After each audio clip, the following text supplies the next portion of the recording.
memang sempat sangat hikmah sekali ya, karena beliau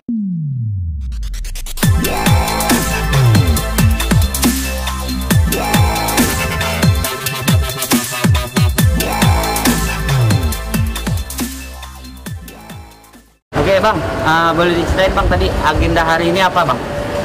Baik, agenda hari ini adalah kesaksian saksi fakta atau saksi yang mendengar, melihat, merasakan dari pihak kita tergugat.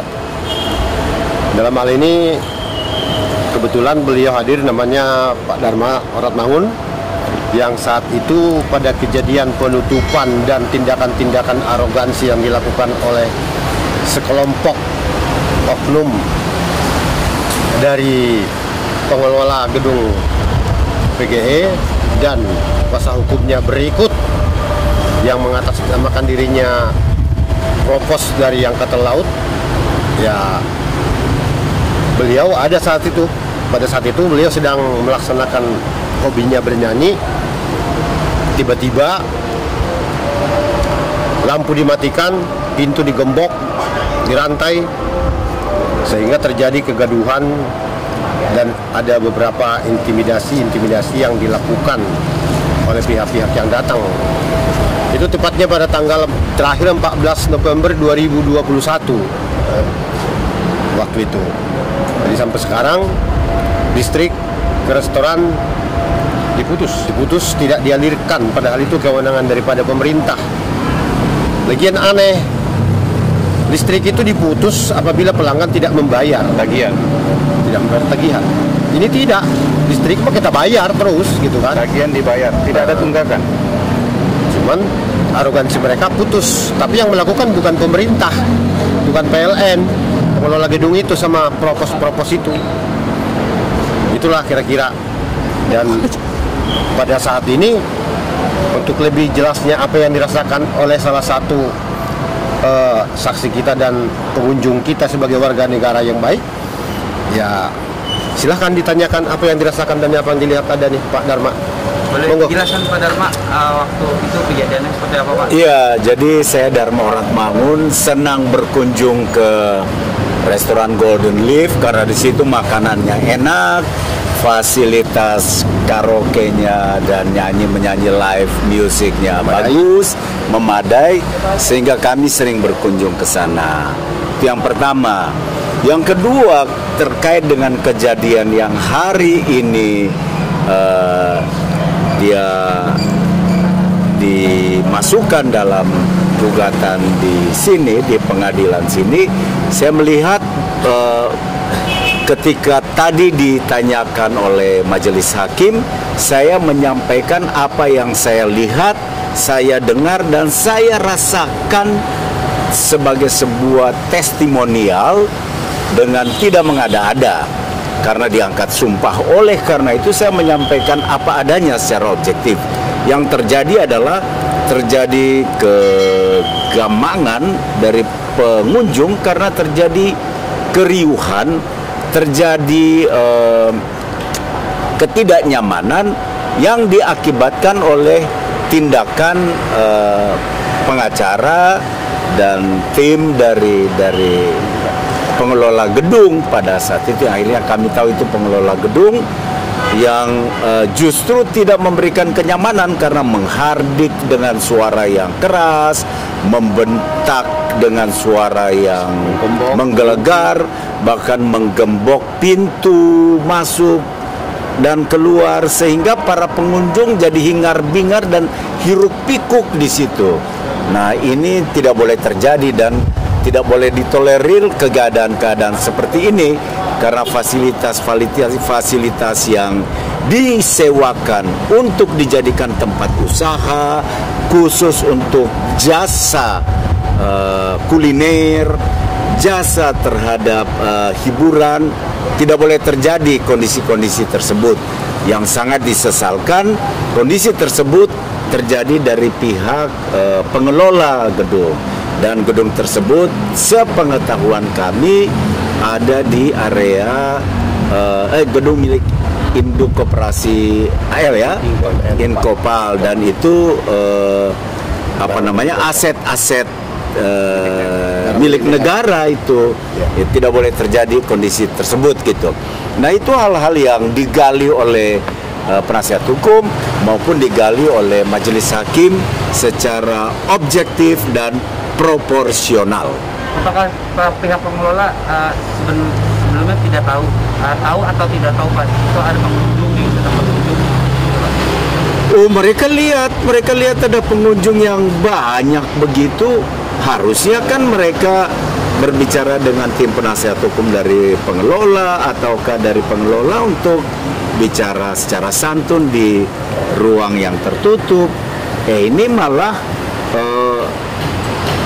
menimbulkan kegaduhan yang terjadi di situ dan itu tidak baik, tidak bagus itu. Bisa dirinci lagi Pak, kegaduhannya seperti apa Pak? Ya, karena pintu digembok, lampu dimatikan. Dalam kondisi lagi makan. Dalam kondisi kita lagi nyanyi, lagi makan, dan ada acara kawinan, terus ada di ruang lain ada ulang tahun dan sebagainya gitu. Dan jumlahnya banyak loh, ratusan orang ada di situ. Gitu, jadi itu tidak selayaknya dibuat seperti itu oleh pengelola. Gitu. Pak Papahan gimana tadi suasana sidang di dalam dan saksi menyampaikan ke hakim?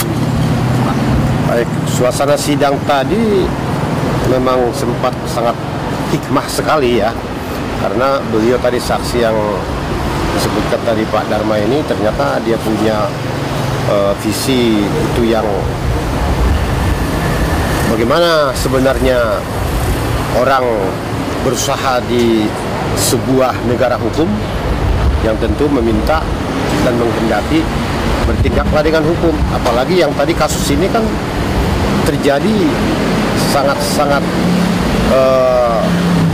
pribadi banget gitu, berada di lokasi yang sangat-sangat diharapkan nyaman dan tenang dan tidak ada kegaduhan karena di lingkungan TNI gitu. Itu tadi yang saya lihat paling intinya. Tapi kok terbalik, keadaannya kok terbalik banget, malah ada intimidasi yang dilakukan oleh mereka gitu kan. Ada pengrusakan. Kalau tadi saksi bilang itu ada tulisan-tulisan relief, itu nggak ada lagi, sekarang diganti sama banner gitu. Padahal dulu itu billboard maksudnya. Billboard itu dirusak karena billboard itu memang cukup mahal, terdiri dari lampu-lampu yang LED, dan itu pembuatannya juga barang dari luar diimpor gitu, dan pemasangannya itu juga harus teknis dari luar. Itulah salah satu yang menimbulkan kegaduhan tadi dan kerugian. Terus kemudian di persidangan itu tadi diungkapkan bahwasanya tidak sepatutnya terjadi seperti itu, apalagi itu berada di gedung yang notabene BUMN, barang milik negara. Jangan sampai terjadi ada penyalahgunaan. Itu tadi yang saya dengar dari keterangan saksi ini, dan saya sangat apresiasi banget untuk hari ini. Begitu kira-kira. Untuk Pak Dharma sebagai saksi dan waktu pengunjung, ada pesan nggak Pak? Pesannya untuk pengelola gedung dan harapannya Pak? Harapan saya kepada seluruh pengelola gedung,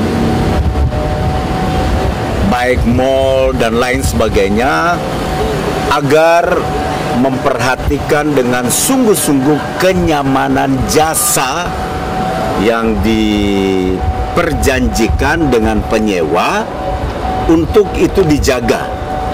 Apalagi itu menyangkut fasilitas umum dan fasilitas jasa, dan menjadi catatan penting sekali bagi aset-aset badan milik negara. Itu harus dijaga betul kenyamanannya dan dijaga betul peruntukannya sesuai dengan regulasi yang ada.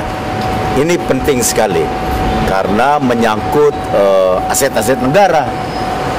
Dan kepada pengelola gedung, siapapun, kami mengimbau agar menjunjung tinggi perjanjian-perjanjian yang telah dilakukan berdasarkan hukum positif dan juga hak dan kewajiban yang menjadi hal yang terperjanjikan bahkan di atas meterai, dan itu dijamin oleh undang-undang kita, dijamin oleh negara. Dari Bapak sendiri sebagai pihak Badan Liftnya gimana kok melihat Komisi Pak. Ya, saya harap ya gedung ini bisa dirubah kasih bagus lah semuanya. Liftnya jalan, AC ada, ya, penerangan, kebersihan, kesehatan, keamanan semua lengkap, kayak semula. Ya saya harap begitu. Jadi kalau hujan bocor-bocor ya? Nah, kalau hujan bocor sana semua. Pasang ember ya? Dan menjaga barang-barang yang ada jangan sampai kering. Banyak kucing, tak kucing. Nah, ini kami tetap gudang tetap buka, tetap seperti biasa. Ya. Berarti biarpun ada kasus ini, pihak Badan Lift tetap buka walaupun fasilitas di gedung tidak ada Pak ya? Kami tetap buka. Tetap buka walaupun listrik bayar sendiri gitu. Ya, saya pakai jasa sendiri. Pakai genset, beli solar sendiri. Beli solar sendiri, semua sendiri. Oke, Pak Pahan, ada yang mau disampaikan Pak Pahan? Ya, berharap kepada masyarakat dan para petinggi negara ini, terutama di TNI Angkatan Laut, apalagi sekarang ini kan beliau Laksamana Yudo Margono sudah menjadi panglima, ya tolonglah perhatikan secara khusus gedung ini, apalagi ke depan kelihatan ini akan lebih terjadi hal-hal yang sangat-sangat merugikan di kalangan tenan-tenan. Tadi saksi sampaikan dan mengharap sebagai warga negara yang baik terhadap barang milik negara itu, ya coba regulasinya yang benar. Makanya saya bilang tadi ke depan, karena di situ kan sekarang tertanam ada beberapa hendak mau ada pengalihan fungsi dari restoran, tenan-tenan, toko, apa segala macam. Ada indikasi mau disulap menjadi rumah sakit, yang menurut kami itu sangat merugikan, dan itu belum ada perizinan, belum ada kelengkapan sarana prasarana untuk jadikan rumah sakit terhadap gedung itu. Sedangkan untuk toko-toko aja nggak bisa, apalagi untuk sebuah rumah sakit. Nah ini akan timbul permasalahan baru. Jadi mohon diperhatikan. Itulah kira-kira.